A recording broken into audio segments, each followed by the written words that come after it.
Imagine taking a single pill that instantly unlocks your brain power and will make you a millionaire, only to discover that everyone will want to kill you for the pills. The movies start with Eddie Mora.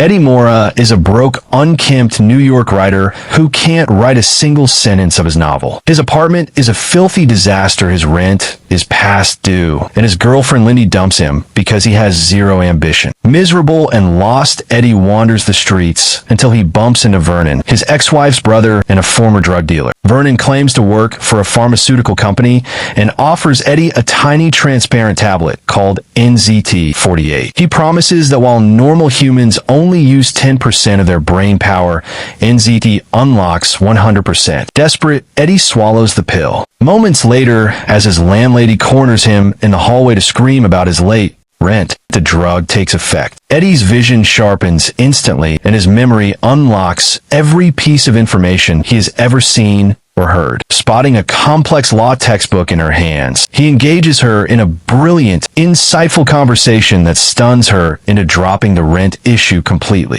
Driven by hyperfocus, Eddie charges into his apartment, cleans the entire place until it sparkles, and sits at his laptop. Words spill from his fingers effortlessly, and by morning, he finishes 90 flawless pages of his book.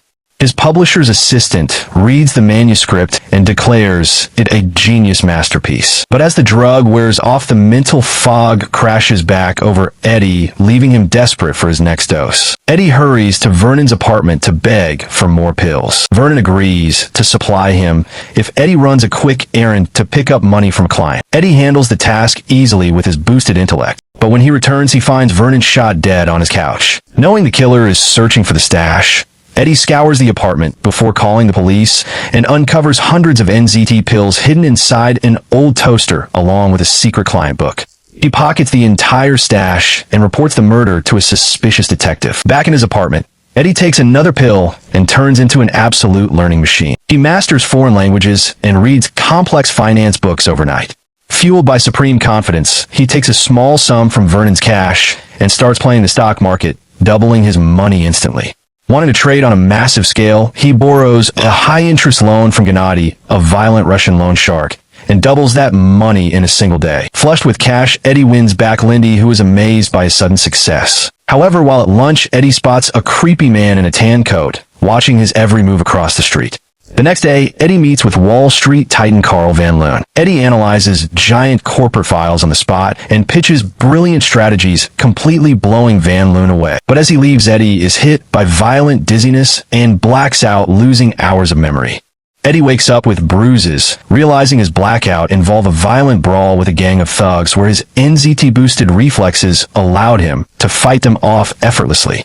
Terrified of experiencing another blackout, Eddie decides to skip his crucial follow-up meeting with Carl Van Loon.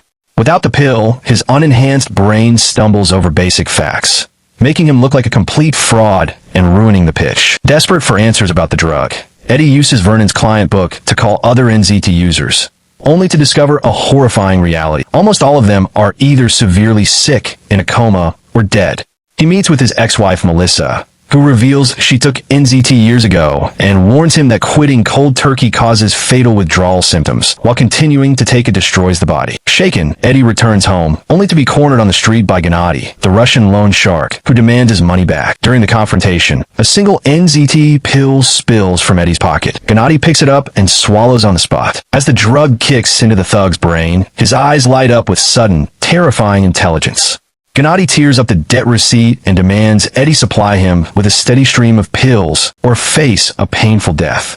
Returning to his apartment, Eddie confesses the entire truth about the miracle drug to Lindy, admitting he is helplessly addicted and needs her help to survive.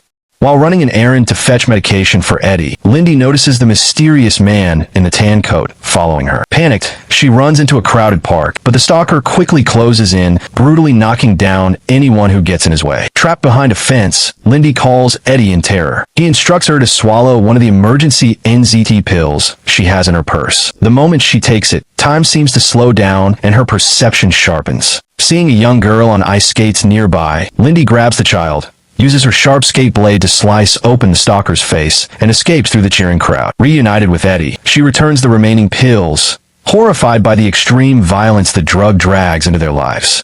Knowing he cannot stop taking NZT without dying, Eddie develops a strict daily regimen. Precise dosages, heavy water intake, proper sleep, and zero alcohol to prevent blackouts. With his mind operating at peak stability, he resecures Carl Van Loon's trust and seals a monumental multi-billion-dollar corporate merger. Flushed with massive wealth, Eddie buys a heavily fortified penthouse apartment and hires personal bodyguards for protection. However, his power trip is cut short when he arrives home to find his penthouse ransacked. Someone knew about his secret supply and has stolen every last pill in his home, leaving Eddie completely defenseless right before the biggest meeting of his life. Left without a single pill, Eddie scrambles to keep his life from collapsing. The suspicious police detective arrives with a search warrant, accusing him of being connected to a murder committed in a hotel room during one of his previous blackouts. Eddie spends a fortune to hire the city's top defense attorney, who manages to dismantle the evidence and get all charges dropped. Free for the moment, Eddie attends the final high-stakes meeting to close the multi-billion-dollar merger with Van Loon. However, the deal stalls when the senior partner, Hank Atwood, suddenly falls into a mysterious coma. Leaving the meeting in a panic, Eddie gets into a chauffeur car and makes a terrifying discovery. His driver is the stalker in the tan coat. Eddie escapes into a building bathroom, intending to take a backup pill, but discovers his pockets have been completely emptied. His lawyer stole his remaining emergency supply. Suddenly, a delivery package arrives containing the severed hands of Eddie's personal bodyguards. Gennady, the Russian loan shark, has tracked him down and killed his security detail. Trapped inside his fortified penthouse as Gennady and his thugs begin cutting through the reinforced steel door with power tools, Eddie is completely defenseless. Experiencing severe withdrawal symptoms and staring at a window, he contemplates jumping to his death to escape the brutal torture ahead. Gennady breaks through the heavy door and corners Eddie. Recalling that injecting NZT directly into the bloodstream produces instant effects, Gennady crushes an NZT pill, mixes it, and injects it into his arm. In the violent struggle that follows, Eddie manages to stab Gennady in the neck with a hidden knife, killing him. As Gennady bleeds out on the floor, a desperate Eddie licks the drug-infused blood directly off the floor, instantly triggering a massive wave of hyperintelligence. With godlike reflexes, Eddie dispatches Gennady's remaining armed henchmen one by one. Now fully restored, Eddie hunts down his corrupt lawyer, reclaims his massive stash of stolen pills, and discovers that Hank Atwood's coma was caused by running out of NZT. 1 year later, Eddie has published a best-selling book and is successfully running for the United States Senate. Carl Van Loon visits his campaign office, revealing that he bought out the pharmaceutical company that manufactured NZT. Van Loon threatens to cut off Eddie's pill supply unless Eddie acts as his puppet politician in Washington. Unfazed, Eddie reveals that he used his advanced intellect to reverse engineer NZT, removing all side effects and making its cognitive enhancements permanent without needing any more pills. To prove it, Eddie accurately diagnoses Van Loon's hidden heart condition and predicts a street crash outside, leaving the billionaire utterly terrified as Eddie steps out to win his election.